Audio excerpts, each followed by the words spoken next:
Hello and welcome.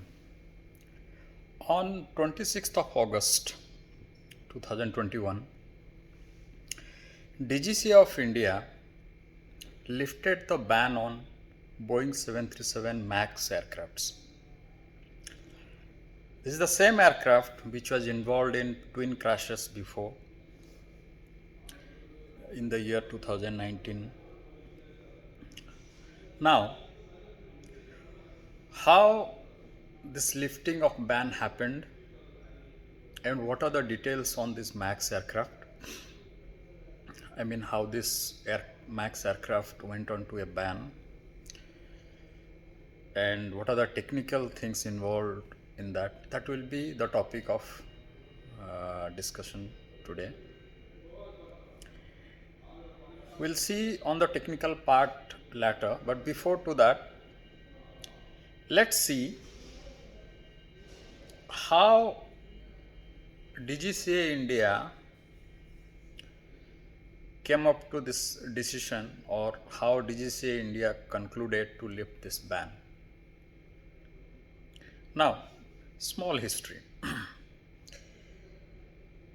13th of March 2019, the MAX aircraft got banned. Internationally, it was banned by FAA, and also DGCA India followed that, and from that date onwards, it was not flying till 20 months.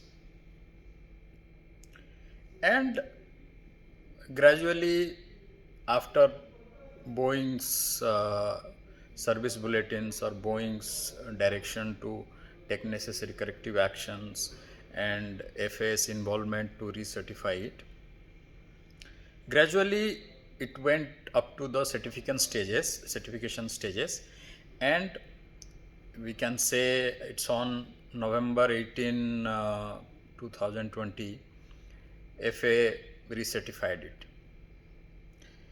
Now,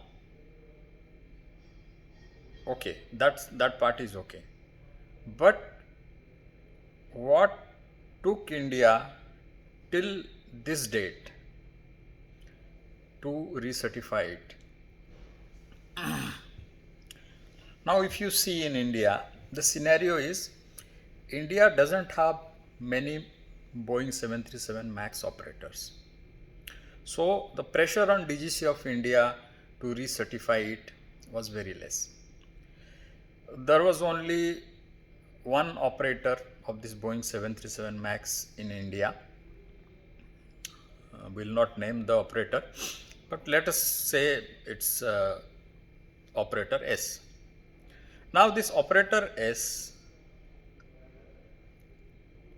it is going through, or it was going through a financial crisis, and during that period, this MAX saga happened, and that was also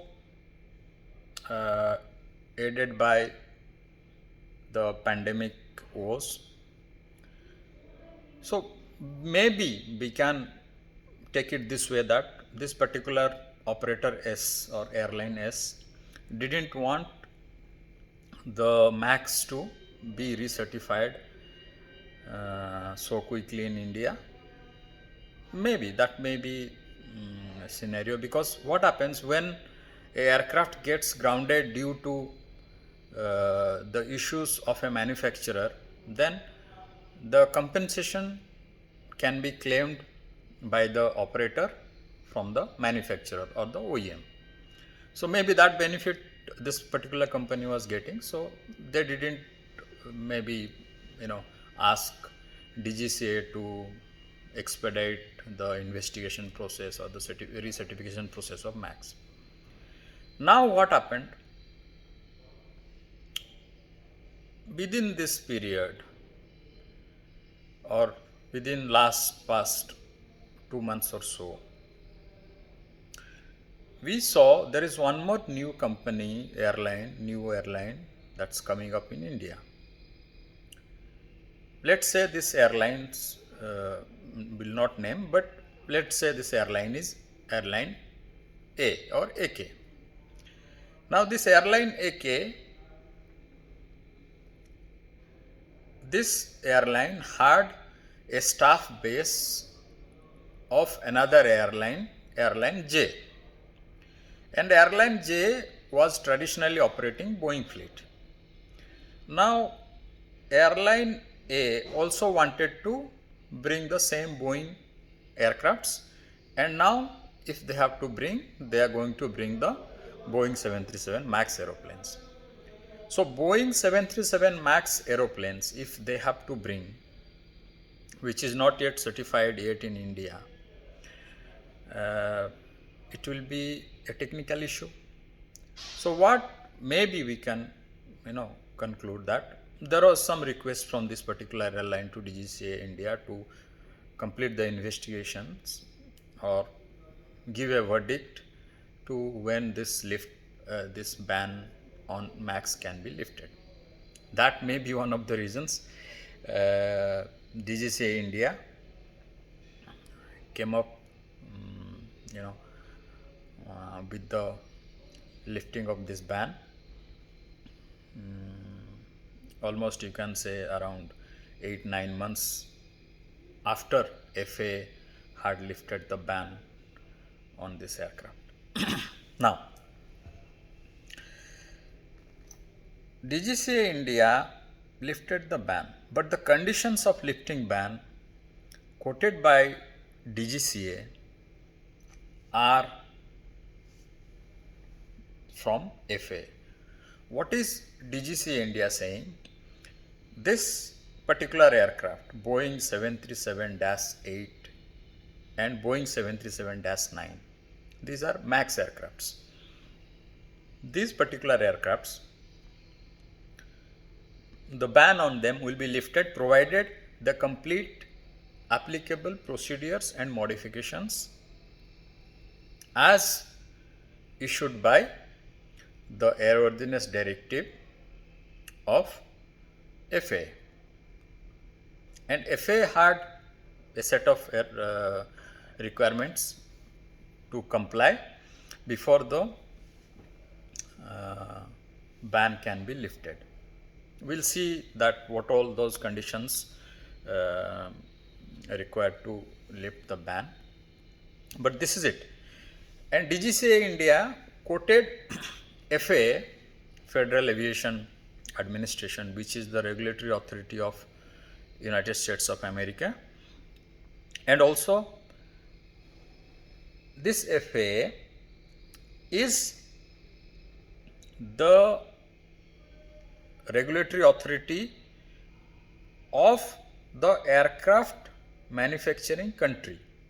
Now this, if we see this Boeing 737, I have a model here to make things understand. Now this particular aircraft was manufactured in USA. So due to that, the FAA becomes country of manufacturer. FAA is the regulator for the country where this aircraft was manufactured. So FAA will deal with design changes or anything that is to be approved, the type certification or supplemental type certification, any changes or anything or any regulation that is to be done, that will be initiated by this country or the FAA in this case. So DGCA India directly followed FAA. What FAA said, that thing were followed. But they took around 8-9 months, even after that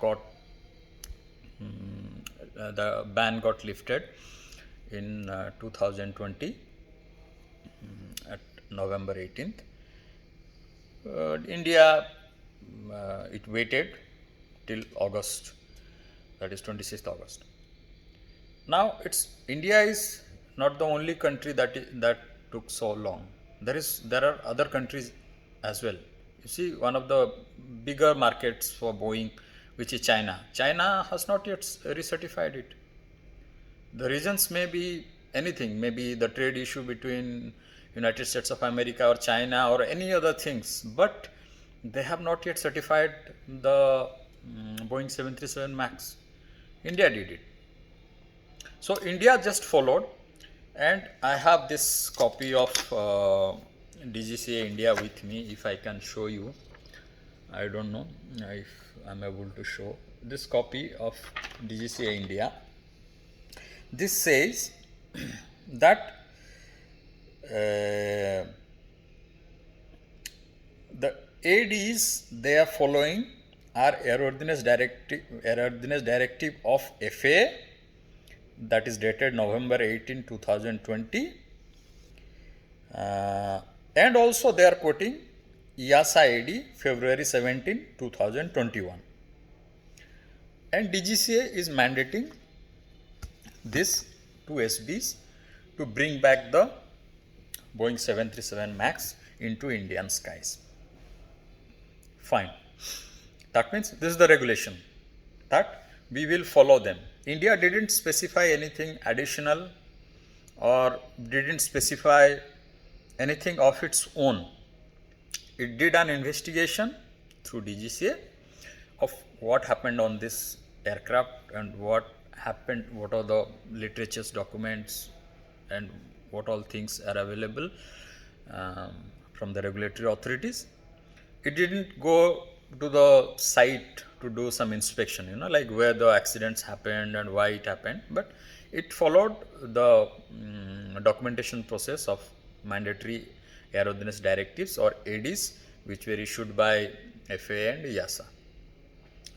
Now, so that process has been done, and why it did, we just discussed. Maybe the airlines requested them, so new airlines specifically requested DGCA that okay, maybe we might induct this particular fleet, the MAX fleet, in our upcoming airline. So please look into this matter and expedite your investigation process.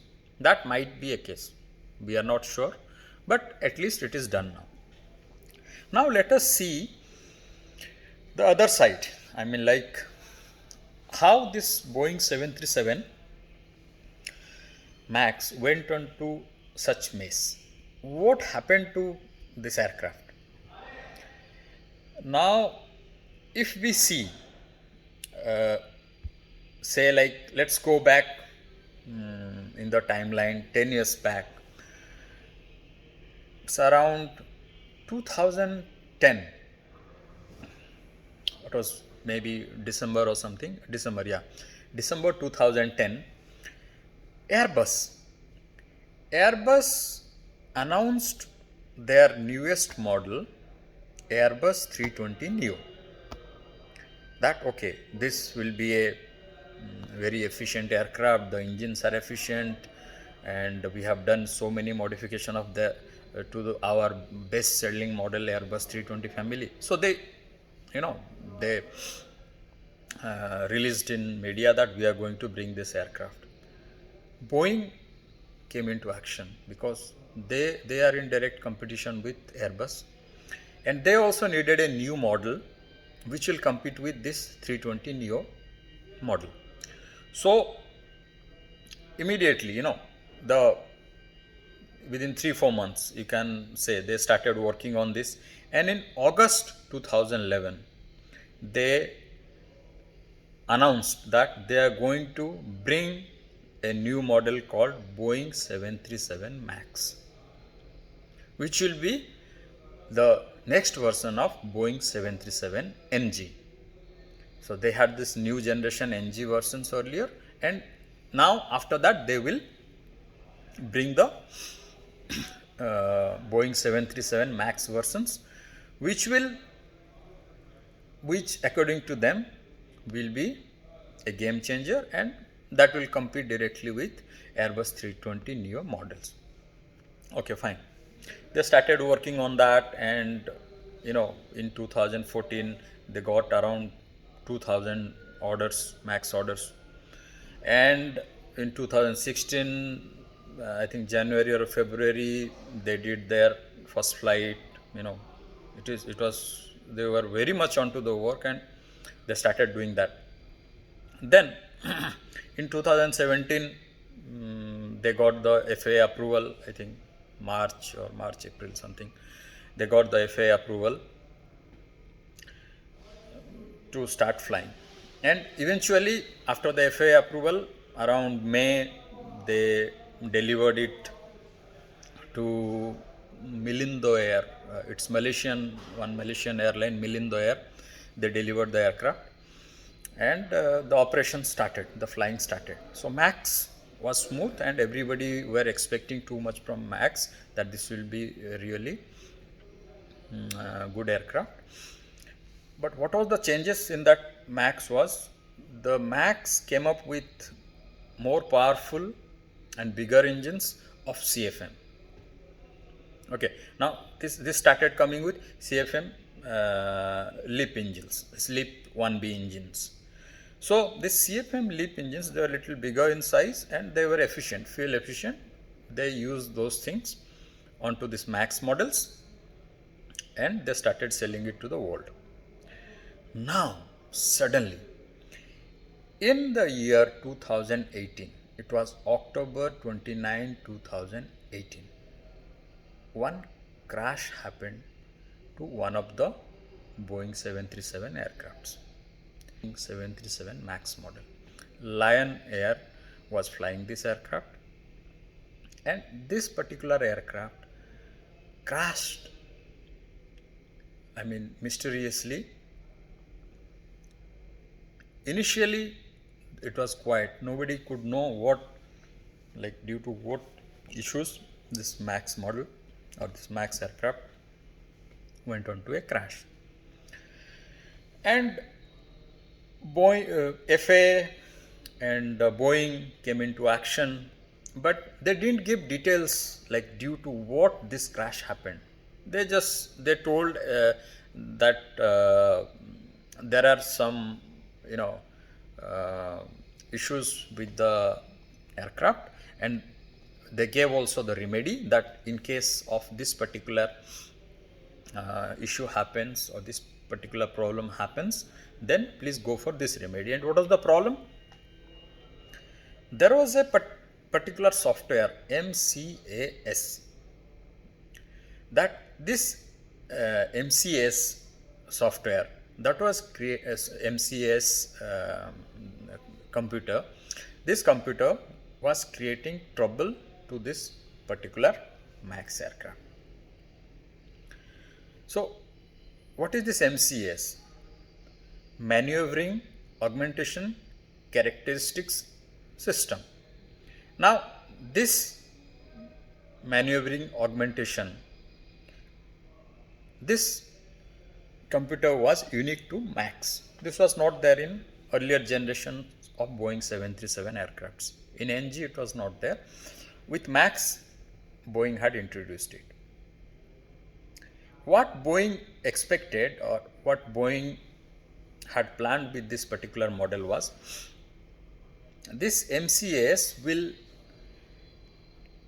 create a situation where the pilot's effort on the flight controls won't be much, and this particular software will help it. So that is why they called it flight augmentation computer or software. They never told to the world that this is a anti-stall system or something like that. Now this MCAS, what is happening when they installed this MCAS into this Boeing 737, they never discussed about this particular Boeing issue or this particular computer to anybody. So what happened exactly?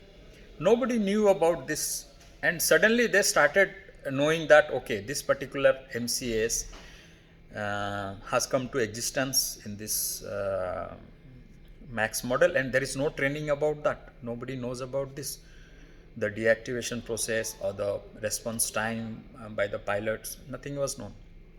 Now in March 10, 2019, another crash happened.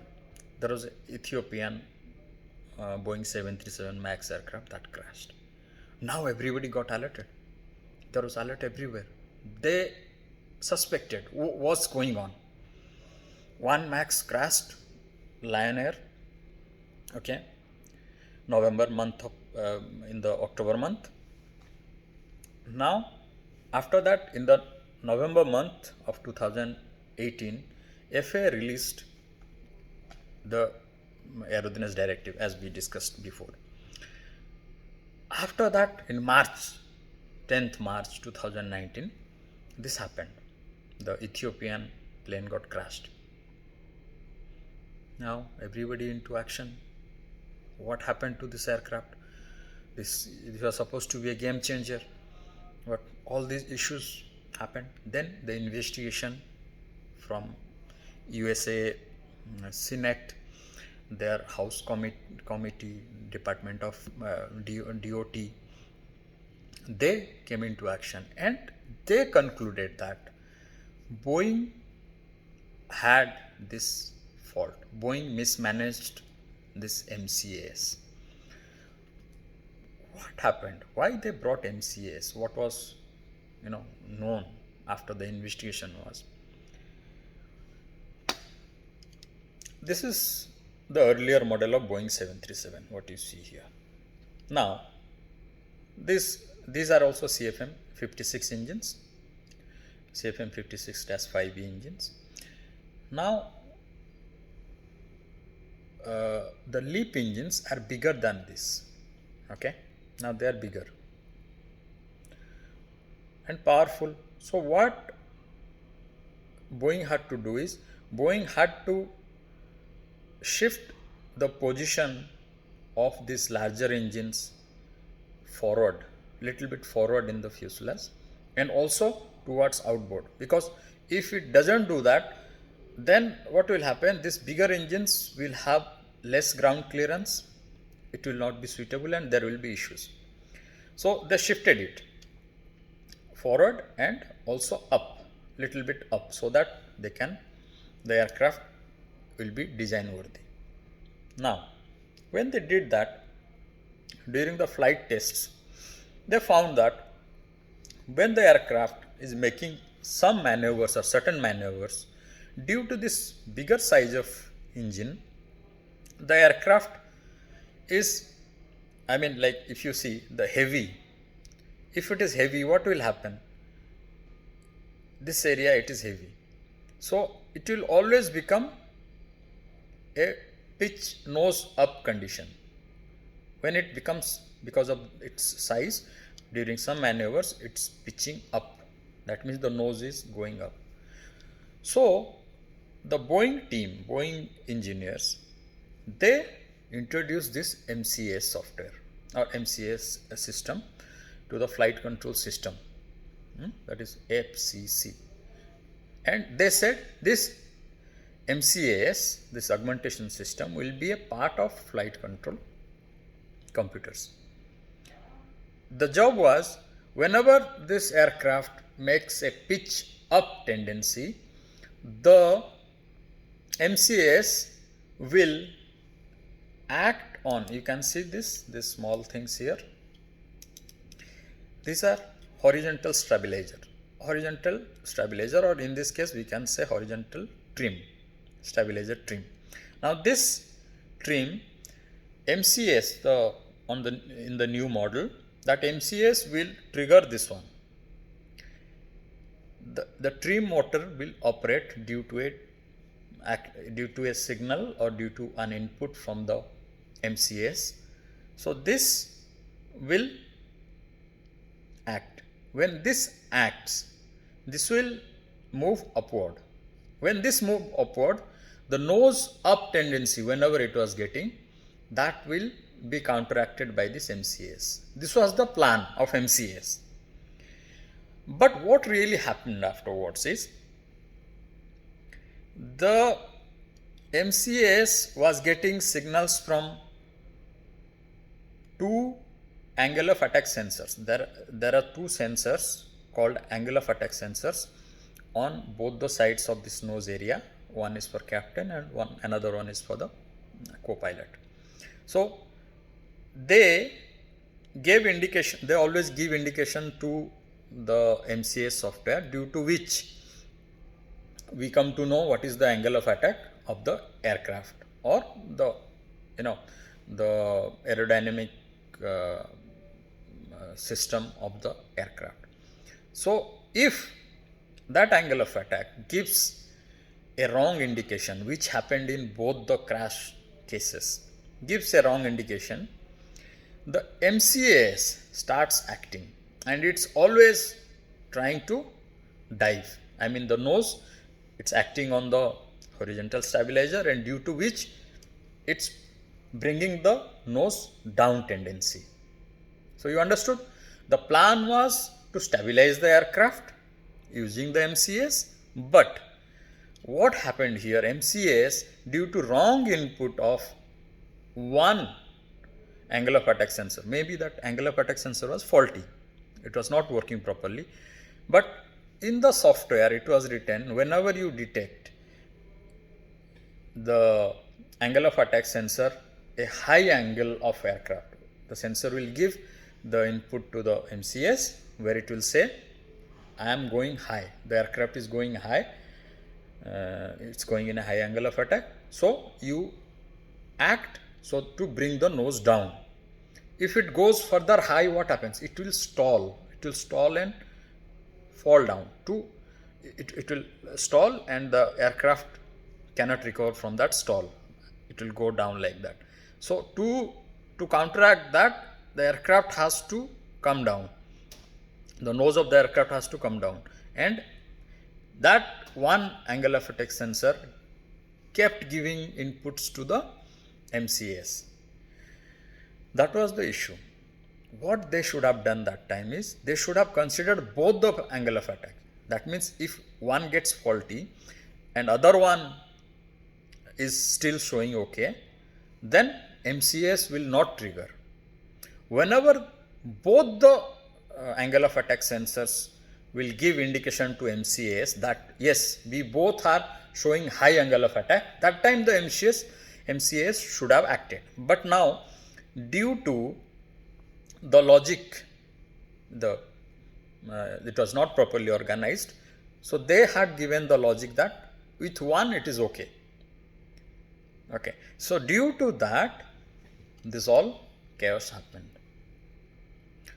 So this happened in the first case in Lion Air. After that, the FAA gave directions that okay, you must whenever you have this kind of conditions, you deactivate the MCAS and you start doing it manually.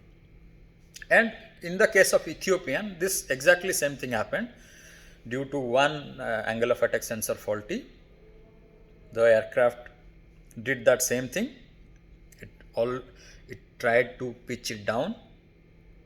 So the pilots deactivated the MCAS manually. But the problem was, the speed and the force on this area is so high, they couldn't control it manually. And the fault, and they went into a stall from where they couldn't recover, and the aircraft crashed. So Boeing and FAA, Boeing had to accept the faults. FAA came heavily onto that. Even FAA's role was also questioned at that particular moment, that how FAA certified this aircraft with these faulty designs. All that things happened. We will not discuss on those matters, but at the end they accepted and they said the changes has to happen. And what changes they have to do? The software must be changed, where it will say the MCAS activation for the trim, pitch trim, the horizontal stabilizer trim activity will happen with both the angle of attack sensor input. If it is one angle of attack sensor saying okay, I am going up, but other angle of attack sensor is saying no, I am good, then no activation will happen and MCAS will disregard that. This software changes needed.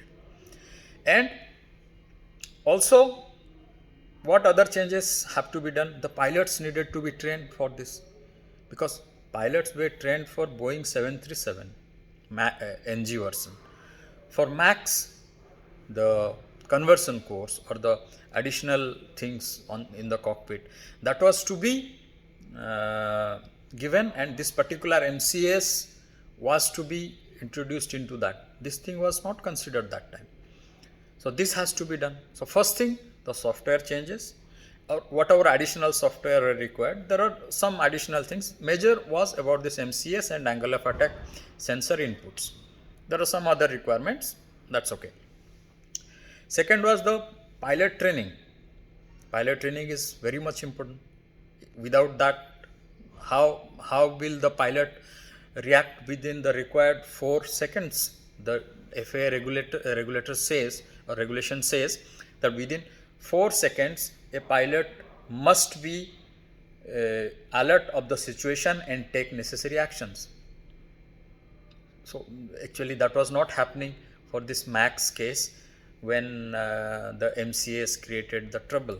It took around 10 seconds when the investigation started. It took a test pilot, Boeing test pilot, 10 seconds to understand the fault of MCS and deactivate it and take it manual. So this needs to be around 4 seconds. This training is to be given to the pilots to understand more about MCS and how to deactivate, when to deactivate. So that was another major thing which change was required. The next thing was, in case of such emergencies, there should be a written procedure, a standard operating procedure. So this procedure was to be a part of airplane flight manual, and it will be given in the emergency checklist also, that in case of MCS, what is to be done, or in case there is pitch trim, I mean suppose due to any other issues, this pitch trim motor which controls the pitch horizontal stabilizer trim, that gets activated, then also there can be a trouble. The pitch up or down, the tendencies will happen. So additional paperwork was introduced to the cockpit where all these things were taken care of. I mean, like when the pilot has to come to action and what kind of action it has to do, these all things came out to the fore, and FAA said these are the required things. What another things? Before you fly a particular aircraft into active revenue service, there will be a flight test. After doing all kind of in all kind of modifications or procedure changes, there will be this particular requirement to do a test flight before the revenue service happens. So there are some other small things, but these were the major things. The MCS software changes, the modification they have to do each and every MAX aircraft existing, the pilot trainings which they will do in a simulator, the simulator trainings they have to do, and also the procedure changes in the cockpit, the airplane flight manual. There are many sets. Details of these things can be found, and we'll discuss about these details some other day, because the video will be quite lengthy, because I have been giving you so many details about this particular MAX. And also any additional inspections which are general to the aircraft, these are required. And DGCA India wanted all these inspections which were made mandatory, or all these modifications, all these procedures which are made mandatory by FAA to be implemented even before they can start flying a MAX in India. So all this, they didn't put their own conditions, but FAA and EASA, those conditions were made mandatory for India and Indian airspace if they want to fly. So this was about MAX. We will bring more such topics or such current topics, and we'll try to make you understand. Hope you all are getting some kind of good information from these videos. So keep watching and keep following. Thank you very much for watching this video.